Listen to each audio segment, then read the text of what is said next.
Good morning. Chapter 3 atoms and molecules. इस chapter में आपने मोल कंसेप्ट पढ़ा था पिछली क्लास में और उससे से रिलेटेड कुछ न्यूमेरिकल्स किए थे। आज आते हैं अपन एक्सरसाइज के कुछ क्वेश्चंस पर, वो क्वेश्चन जो अभी तक अपन ने नहीं देखे थे। तो आप लोग टेक्स्ट बुक ओपन करिए और एक्सरसाइज क्वेश्चंस को निकालिए। उस एक्सरसाइज क्वेश्चंस में सबसे पहले आते हैं क्वेश्चन नंबर 11 पर। ये मोल कंसेप्ट से ही रिलेटेड क्वेश्चन है। पहले देखें क्वेश्चन में क्या बोला है। Calculate the number of aluminium ions, मतलब हमें नंबर ऑफ एल्यूमिनियम आयंस ये हमें फाइंड करना है। एल्यूमिनियम आयन सिंबल आपको पता है Al3+ होता है, इसकी वैल्यू हमें कैलकुलेट करनी। Present in 0.051 gram of aluminium oxide, मतलब मास ऑफ एल्यूमिनियम ऑक्साइड ये दिया हुआ है आपको एंड इसका मास है 0.051 ग्राम्स और इनकी मदद से आपने number of aluminium ions calculate करना है। तो हम किस तरह से कैलकुलेट करें। सबसे पहले हम एल्यूमिनियम ऑक्साइड का फॉर्मूला बना लें। फॉर्मूला राइटिंग हमने पढ़ा था। एल्यूमिनियम ऑक्साइड, इसका मतलब इसमें एल्यूमिनियम एलिमेंट भी है और ऑक्सीजन भी है। तो ये हमने इनके सिंबल्स ले लिए। सिंबल के बाद हम इनकी वैलेंसी ले लें। एल्यूमिनियम वैलेंसी +3 होती है और ऑक्सीजन -2 होती है।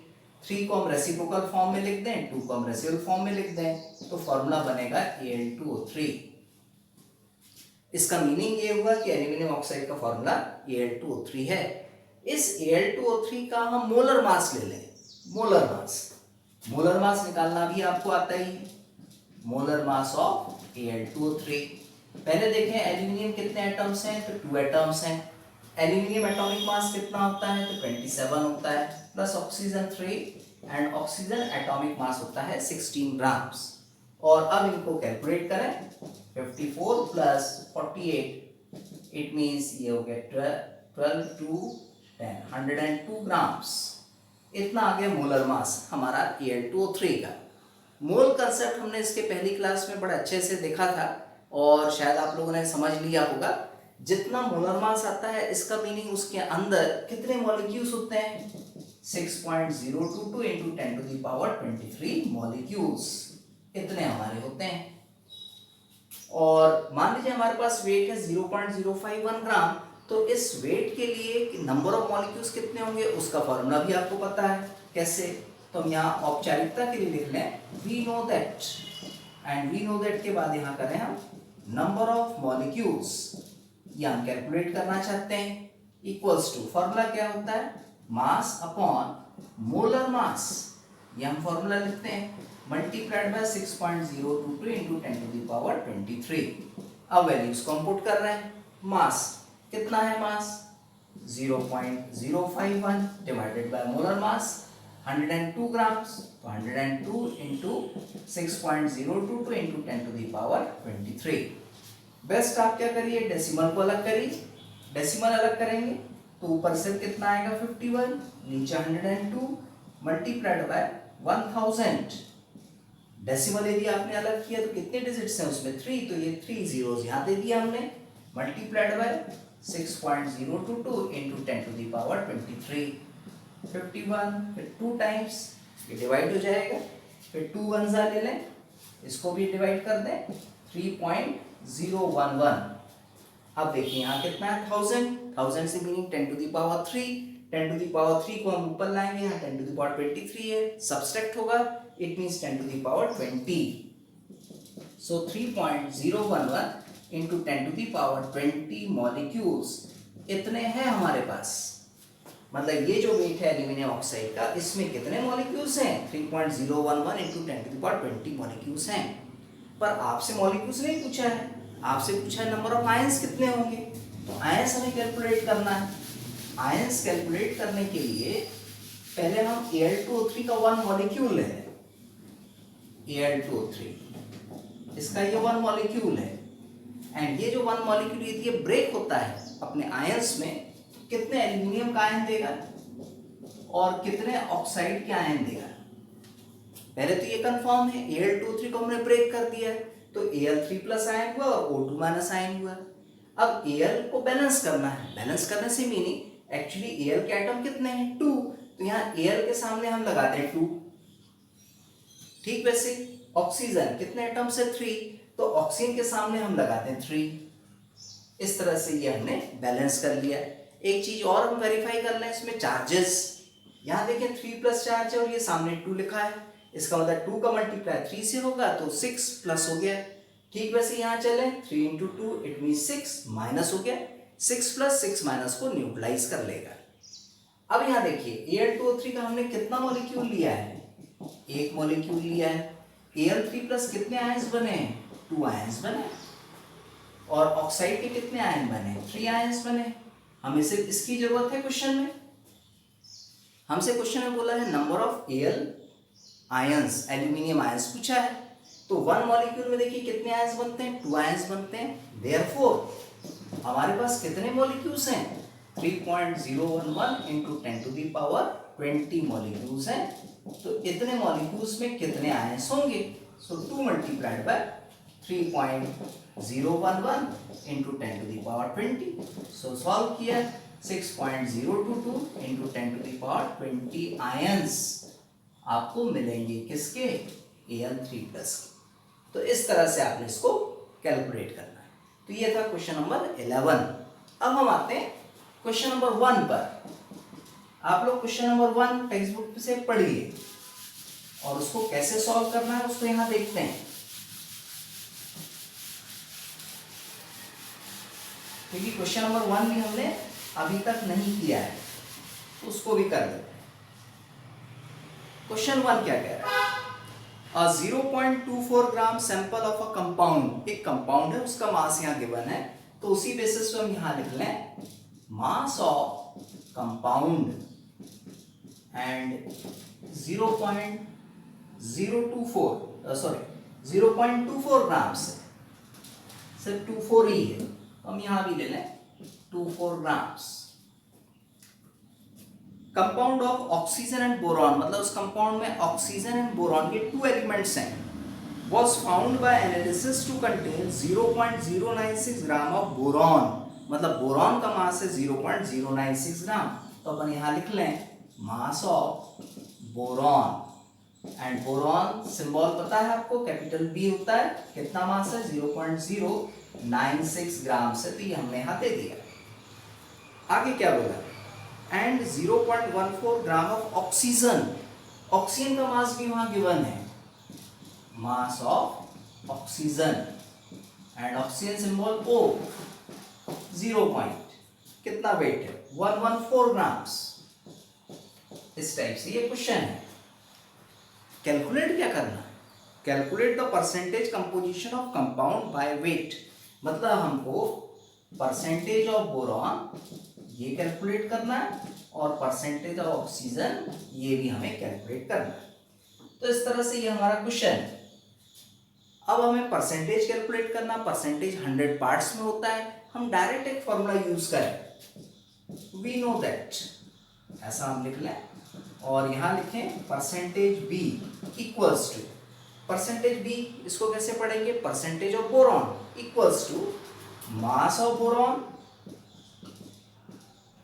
Divided by mass of compound, मतलब कंपाउंड का जितना मास है वो मल्टीप्लाइड बाय 100, क्योंकि 100 पार्ट्स में हमें बताना होता है परसेंटेज। मास ऑफ बोरॉन देखिए कितना है 0.096 divided by mass of compound 0.24 multiplied by 100, decimal अलग करिए 96/24 मल्टीप्लाइड बाय 1 2 3 डिजिट्स हैं, इट मींस 1000 नीचे आएगा डिनोमिनेटर में एंड 100 जब 20 ऊपर जाएंगे तो न्यूमिनेटर में 20, इस तरह से डेसिमल अलग किया multiplied by 100, 1 0 cancel, second cancel, third cancel, एक 0 यहाँ बचा हुआ है, 24 1 एंड 4 टाइम्स हम लेंगे तो 96 होता है, 4 इंटू 10 इट मीन्स 40%। ये मास हमारा आ गया बोरॉन का। अब सेकंड एलिमेंट का परसेंट निकालना है ऑक्सीजन, उसको कैलकुलेट करने की वैसे कोई जरूरत नहीं है, क्यों, क्योंकि ओवरऑल कंपाउंड 100% होगा और 100 में से 40% बोरॉन आ गया, इट मींस 100 में से 40 को माइनस किया, सो 60%, तो 60% किसका होगा ऑक्सीजन का परसेंटेज होगा।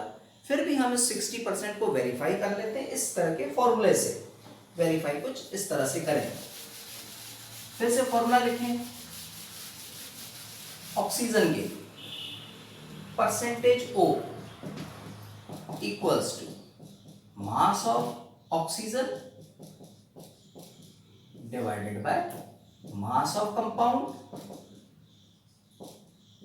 Multiplied by 100। वैल्यूज पुट करें। Mass of oxygen 0.144, mass of compound 0.24 multiplied by 100। Decimal अलग कर लें। 144 24 मल्टीप्लाइड बाय 1 2 3 डिजिट्स हैं so 1000, 2 डिजिट्स हैं so 100 into 100। 0 0 कैंसिल, 0 0 ये कैंसिल हो गए, 1 0 भी बचा है। 24 1 6 टाइम्स होता है 144, 6 into 0 इट मीन्स 60%। ये हमने कैलकुलेट कर लिया परसेंटेज ऑफ ऑक्सीजन। तो 60 + 40 कितना होता है? 100% होता है। तो जो हमने सॉल्यूशन किया है वो करेक्ट है। अब हम आते हैं सेकंड क्वेश्चन पर। सेकंड क्वेश्चन आप लोग टेक्स्ट बुक से पढ़िए क्या कह रहा है।